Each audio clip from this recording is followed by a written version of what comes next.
Ընկերներ, ես եմ ողջունում բոլորին, ուզում եմ ասել, որ ինձ համար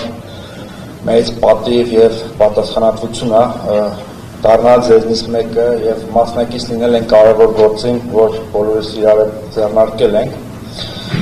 Նախ եւ առաջ կարծում եմ անհրաժեշտ է բացատրել, թե ինչի համար ենք մենք գտնվում այստեղ եւ ընդհանրապես ինչի համար ենք մասնակցում ընտրություններին։ Բացատրությունը իրականում շատ պարզ է, մեր համոզմամբ Հայաստանի քաղաքական համակարգը շարժվում է սխալ ուղղությամբ եւ մենք փորձում ենք շտկել այդ սխալ ընթացքը։ Ամիսներ շարունակ մենք բացատրում էինք եւ հիմնավորում, որ Նիկոլ Փաշինյանին եւ հակապետական տարերին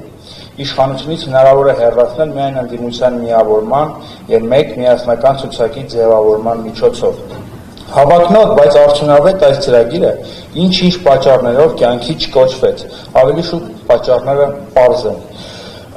Քաղաքական ուժերի սխալ հաշվարկները, էգոիզմը, ագահությունը եւ վարչապետական մոլեռանդ մրցավազքին մասնակցելու բարդույթը։ Մենք տեսնում ենք մարդիկ, որոնք պատրաստ են ամեն ինչի, որ ընդամենը մի քանի վայրկյան անունների կողքը գրվի վարչապետի թեկնածու, այդպիսի մարդիկ էլ ենք տեսնում։ Ինչևից է, այլասերված այս իրականությունը ձևախեղում է մեր ազգի առջև ծառացած մարտահրավերների կարևորության ընկալումը։ Այսինքն հունիսի 7-ի ընտրությունները դառնում են սովորական մի երևույթ, այնքան սովորական, որքան մեր պատմության բոլոր նախագահական եւ խորհրդարանական ընտրություններն էին։ Իսկ մենք ուզում ենք հիշեցնել, որ սրանք սովորական ընտրություններ լինել չեն կարող։ Սա ինձ թվում է ամենակարևոր արձանագրումն է, որ մենք պետք է անենք։ Սրանք սովորական ընտրություններ չեն եւ չեն կարող լինել։ Հիմա կբացատրեմ թե ինչի։ Բայց ինչ այդ այնուամենայնիվ ուզում եմ հիշեցնել, որ մենք չենք այրում կամուրջները մեր ընդդիմադիր գործընկերների հետ, ունենալով այն համոզմունքը, որ փոփոխություններ բերելու հրամայականը մեզ ինչ-որ մի օր, ինչ-որ մի պահի նստեցնելու է նույն սեղանի առջև։ Բայց նաև ուզում ենք հիշեցնել, որ այս ընտրությունները չեն կարող լինել միայն 10,000 դրամով բարձրացված թոշակների, 300,000 աշխատատեղերի, տնտեսական բարեփոխումների, հարկերի, տիեզերական խոստումների, գործարաններ կառուցելու, սոցիալական պոպուլիզմի, դեմագոգիայի մասին։ Այս ամենը մենք արդեն տեսել ենք տասնամյակներ շարունակ, տեսել ենք ընտրություններից առաջ ժողովրդին բաժանվող բրինձ, մուրաբաներ, 10,000 դրամ ընտրակաշարք, լսել ենք խոստումներ Հայաստանը սիլիկոնյան հովիտ, ՏՏ համաշխարհային կենտրոն, Չոր նավահանգիստ դարձնելու մասին։ Ամեն ինչ տեսել ենք ու լսել, բայց հիմա ինձ թվում է կանգ առնելու եւ սթափվելու ժամանակն է եւ մեր երիտասարդությունն էլ պետք է վերջապես ամպերից իջնի, հասկանալով, որ մենք Ֆինլանդիայում կամ էլ Գերմանիայում չենք ապրում, մենք Արևմտյան Եվրոպայի խաղաղ, անհոգ եւ անդարտ երկրներից չենք ու չենք էլ կարող լինել եւ միգուցե ոչ էլ պետք է։ Իհարկե հրաշալի է, երբ նստում ենք փիլիսոփայական դատողություններ ենք անում սոցիալական արդարության մասին, ցիտում ենք Ժան-Ժակ Ռուսոյին, Վոլտերին, խոսում ենք գերմանական ճարտարապետության եւ ինժեներական մտքի մասին, երազում ենք սկանդինավյան սոցիալիզմի մասին, բայց մի փոքրիկ նյուանս միշտ բաց ենք թողնում, որ Հայաստանը մի պետություն է, որի հարևանները նրան դիտարկում են որպես Արևմտյան Ադրբեջան։ Սա ամենակարևոր բանն է, որը շատ շատերը չեն ուզում գիտակցել։ Իսկ ինչ է ասում Նիկոլ Փաշինյանը։ Իրանք խոստովանում են, որ իրանք տկար են ու անկարող, հարիվ են ու թույլ։ Ժամանակին իբրև թե սխալ հայրենասիրություն են դավանել, բայց հիմա խելքի են եկել ու փոխարենը փրկել են Հայաստանը, ազատագրվել ռուսներից եւ վերականգնել ինքնիշխանությունը։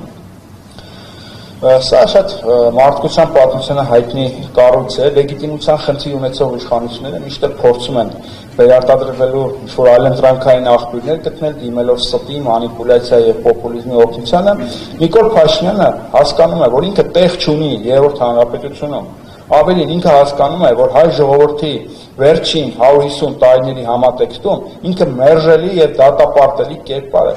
Այդ իսկ պատճառով նա ոչ միայն պատմությունն է խմբագրում, այլ նաև այն հարմարեցնում է իր շահերին։ Նա կերտում է նոր Հայաստան, գրում են նոր պատմություն, որտեղ իր տեսակը կլինի լեգիտիմ եւ ընդունելի։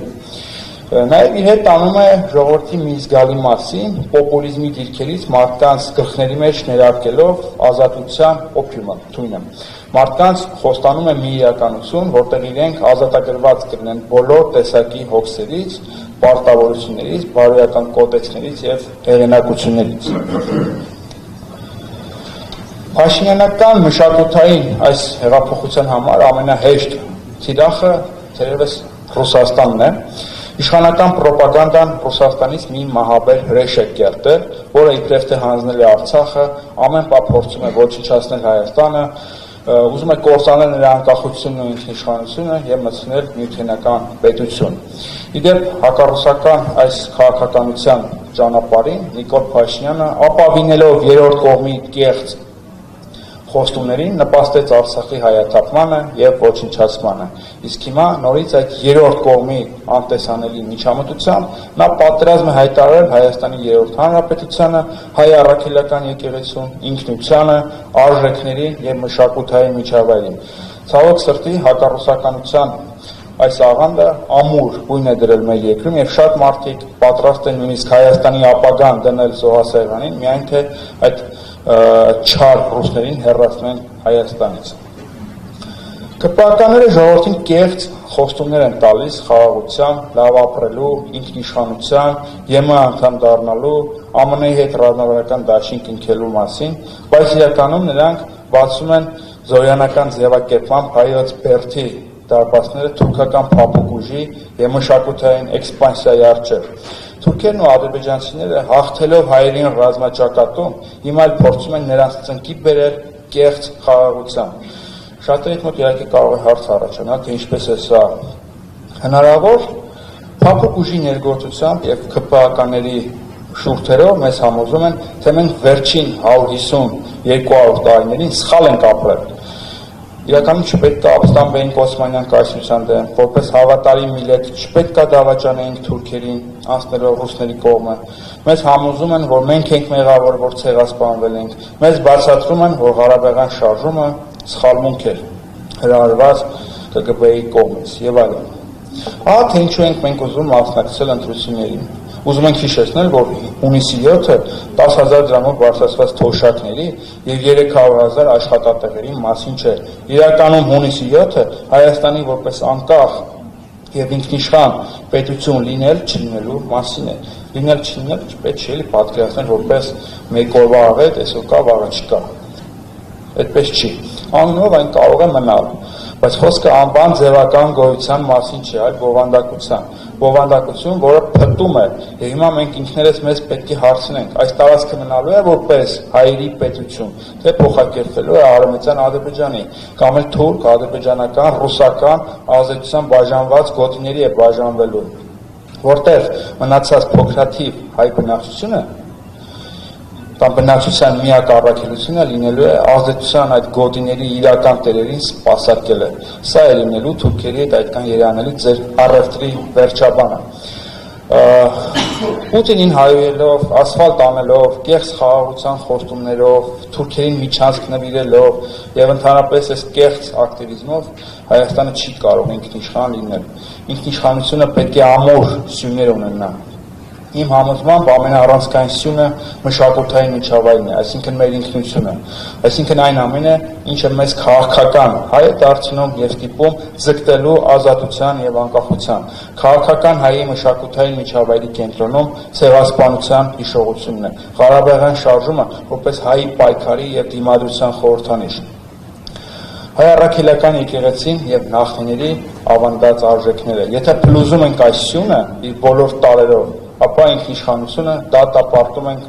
ոչնչացման։ Քաղաքական ինքնիշխանություն չի կարող լինել, եթե չկա մշակութային ինքնիշխանություն։ Բարեկեցիկ կարելի է ապրել Բրյուսելում, խաղաղ եւ երջանիկ կարող են գտնվել, խաղաղ եւ երջանիկ կյանք կարող են գտնել Նյու Յորքում եւ Փարիզում։ Ասվածից հետևում է, որ Հայաստան անունով քաղաքական մարմինը չի կարող ապրել միայն բարեկեցության եւ երջանկության վրա խարսխվելով։ Այստեղ ապրելու եւ ստեղծագործելու շատ ավելի ազդեցիկ եւ ոգեղեն պատճառներ են անհրաժեշտ։ Ելնելով այս մարտահրավերներից եւ իրողություններից մենք հանրային պայմանագրի կամ դաշինքի մեր մոդելն ենք առաջարկում, հողմանելով անգլիացի խոշորագույն մտածող Էդմոնդ Բյորքին, որն է այդ մոդելը։ Համերաշխություն ոչ միայն այսօր ապրող մարդկանց միջև, այլ նաև մահացածների եւ բոլոր նրանց միջև, որոնք դեռևս չեն ծնվել։ Սա է մեր հանրային պայմանագրի մոդելը, հիմա ինձ թվում է պետք է բացատրես, թե սա ինչ է նշանակում։ Այսինքն ուրանալով ցեղասպանությունը, Ղարաբաղյան շարժումը, մենք չենք կարող հաշտ լինել անցյալի հետ, անցյալի հետ կոնֆլիկտը առաջանում։ Չենք կարող համերաշխ լինել նաև ապագա դեռևս չծնված սերնդի հետ, նրանց թողնելով ավերակներ, կազմաքանդված Հայաստան եւ Ալիևյան սահմանադրություն։ Ապագա սերունդը մեզ հայոյելու է, եթե նրանց Ադրբեջան թողնենք։ Այդ իսկ պատճառով անհրաժեշտ է Բյորքյան այս ձևակերպմամբ համերաշխություն անցյալի, ներկայի եւ ապագայի միջև։ Համերաշխությունը չի կարող միայն սոցիալական արդարության վրա խարսխված լինել, նաեւ համերաշխության այս մոդելը կա, որը այս պահին մեզ ամենաշատն է պետք իմ համոզմամբ։ Իրականում սա չափազանց բարդ ճանապարհ է, որը ենթադրում է էվոլյուցիոն, աստիճանական զարգացման տրամաբանություն։ Մենք քաղաքական գործիչներս, ակտիվիստներս այս խնդիրը միայնակ չեն կարող լուծել եւ պարտավոր են դիմել հայ իրականության ամենաշարունակական չընդհատվող ինստիտուտի օգնությանը։ Խոսքը հայ առաքելական եկեղեցու մասին է։ Մենք առաջարկում ենք վերանայել հոգևոր եւ աշխարհիկ իշխանությունների մասին մեր կարծացած, բարդությունավորված պատկերացումները,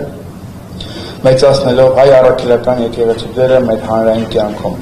Կասկածի տակ չդնելով եկեղեցու եւ ամենայն հայոց կաթողիկոսի անկախությունը, նրանց մասնակից դարձնել մեր ազգային նոր ռենեսանսի գործին։ Դրա համար անհրաժեշտ է հայոց քրիստոնեությունը միահյուսել հայկական ժողովրդավարության հետ։ Եկեղեցու հայերի աստվածաբանությունը ներդաշնակեցնել մեր լիբերալ քաղաքական փիլիսոփայության հետ։ Փորձել պահել ու զարգացնել այն ամենը, ինչը կենսունակ է, եւ աստիճանաբար դուրս շպրտել անպետքն ու վնասարարը։ Մենք պետք է հասկանանք, որ հայ առաքելական եկեղեցին սովորական կրոնական կազմակերպություն չէ, որի միակ զբաղմունքը